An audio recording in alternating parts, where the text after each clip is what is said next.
Shalom, j'espère que vous êtes en forme et que tout se passe bien pour vous. Baruch Hashem. Aujourd'hui, je vais commencer par vous poser une question. Est-ce que le bonheur est contagieux? Alors pourquoi je vous pose cette question-là? Parce qu'une étude a été réalisée par des sociologues de l'université américaine de l'Utah Valley. Et cette étude révèle que les succès, les joies, les moments de plaisir qu'ont eu nos amis et qui ont été immortalisés par des photos et vidéos, puis publiés sur Facebook, eh bien, nous déprimeraient. Pourquoi eux et pas moi? Alors je vais vous demander, pourquoi nous n'arrivons pas à nous satisfaire de ce qu'on a? Et pourquoi, si vraiment on est un peu sincère avec nous-mêmes, parfois nous jalousons, nous envions ce que l'autre a? Alors, le Rav Wolbe, dans son œuvre Le Haléchour, ramène une discussion épistolaire entre lui et un garçon qui étudie à la yeshiva. Donc, bien qu'on parle ici d'un garçon de yeshiva, les yesodot que donne le Rav Wolbe peut nous servir dans notre vie de tous les jours. En fait, ce jeune garçon avait beaucoup d'amertume et de tristesse, car lui ne réussissait pas, alors que ses amis, à ses yeux, eux réussissaient. Et donc ce dernier demandait au Rav, comment enfin peut-il retrouver la joie de vivre? Alors le Rav Wolbe, pour commencer, lui explique que le fait de se focaliser sur les talents et les aptitudes de ses amis, pour s'apercevoir que lui ne les a pas, va provoquer incontestablement amertume et tristesse. Et lui dit que ce sentiment s'appelle la jalousie. Et n'oublions pas que sentiment, sentimental, quelque chose qui vient du mental, du cortex. C'est-à-dire que nos sentiments dépendent de nos pensées.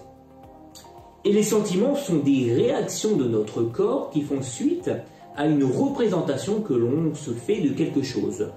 Par exemple, ici, dans le cas du jeune homme, eh ben, ce sont le fait de voir ses camarades qui réussissent qui va provoquer chez lui de la jalousie.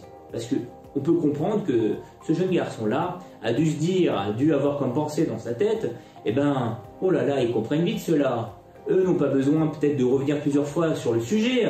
Je suis sûr que le Rav doit plus les aimer, ou il doit se dire peut-être, ils sont intelligents. Eh bien, en fait, toutes ces pensées-là vont automatiquement créer chez lui un sentiment de jalousie qui va se faire ressentir par l'amertume, la tristesse, ou peut-être même il va se sentir démuni. D'accord? Donc ici, le travail, nous dit le Rav Wolbe, c'est tout d'abord bien se connaître et avoir la émouna que Hachem m'a donné les meilleurs paramètres, les meilleures aptitudes pour réussir ma vie. Ma vie, pas celle de l'autre, ma propre vie. Puis le Rav nous dit d'enfin réfléchir sur ces pseudo-faiblesses qui vont réveiller chez nous un sentiment vraiment désagréable, voire même négatif. Et essayer de prendre ces pseudo-faiblesses et les convertir en force.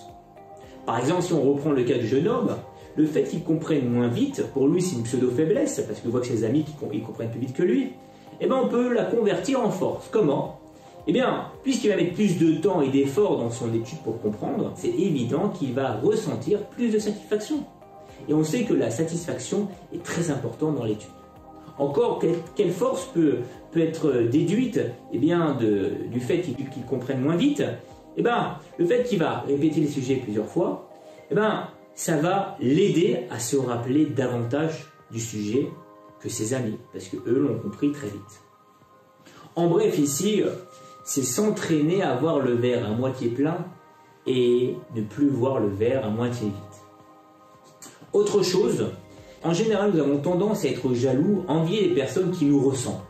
Pourquoi moi je n'envie pas le Rav Ovadia Yosef pour sa Torah, ou encore Bill Gates pour sa richesse, ou même Trump pour son pouvoir? Mais par contre, mon collègue qui fait plus de contrats que moi, ou mon camarade qui pose de meilleures questions que moi, eh ben j'en suis jaloux.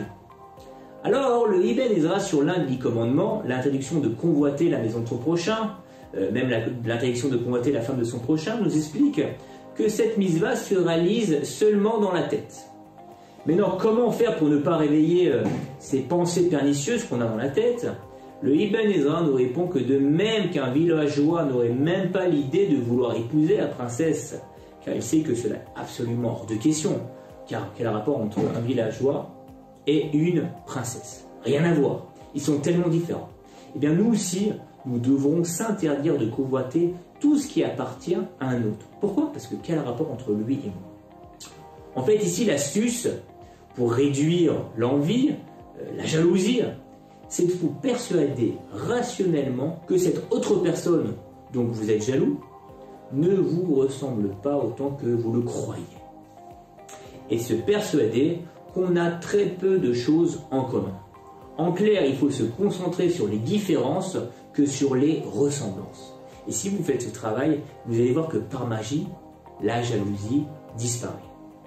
Pour terminer, il faut apprendre à avoir un Ain Tova, apprendre à avoir un bon œil, apprendre à regarder les autres, avoir un plaisir à leur réussite, un plaisir dans leur richesse, un plaisir dans leur aptitude, et vraiment ressentir de la joie devant le succès de l'autre. Et en faisant ce travail-là, nous amenons la bracha sur nous. D'ailleurs, parmi les 26 lettres de la Torah, 3 lettres ont quelque chose de particulier. Le Bet, le Resh et le Kaf. Et ces 3 lettres forment le mot Barer, bénédiction. En fait, ces 3 lettres ont le double de la valeur numérique de la lettre qui la précède. Par exemple, la valeur numérique de Bet, c'est 2, et la lettre qui est avant, c'est Aleph, c'est 1.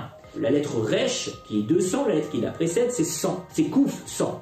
La lettre Kaf, c'est 20, la lettre qui la précède, c'est Yud, c'est 10. Je pense que vous avez compris l'allusion, c'est ce qui nous dit Shlomo Ameler, qui Tov Aïn ou Yevorar, qui a un bon œil et béni. En fait, celui qui voit d'un bon œil, qui est content de la richesse de son ami, recevra, comme on peut le voir par allusion dans les lettres, recevra le double de la part d'Hachem. Et pour terminer, je vais vous donner un petit exercice pour vous permettre d'apercevoir la bénédiction dans votre vie. Eh bien, chaque matin, quand vous allez réciter la bénédiction chez Asa Nicole Sorki, je bénis Hachem de m'avoir fait avec tous mes besoins, avec tout le nécessaire. Vous allez prendre quelques instants et réfléchir sur la véracité de cette bénédiction dans votre vie. Et penser à tous les besoins qu'Hachem vous procure chaque jour. Et en faisant ce travail, vous allez voir, vous allez vraiment être plus dans la gratitude. Donc, je vous souhaite beaucoup d'aslacha, beaucoup de bénédictions, et à bientôt sur mes vidéos ou peut-être sur WhatsApp afin de vous aider dans votre vie et vous rendre enfin heureux. Au revoir.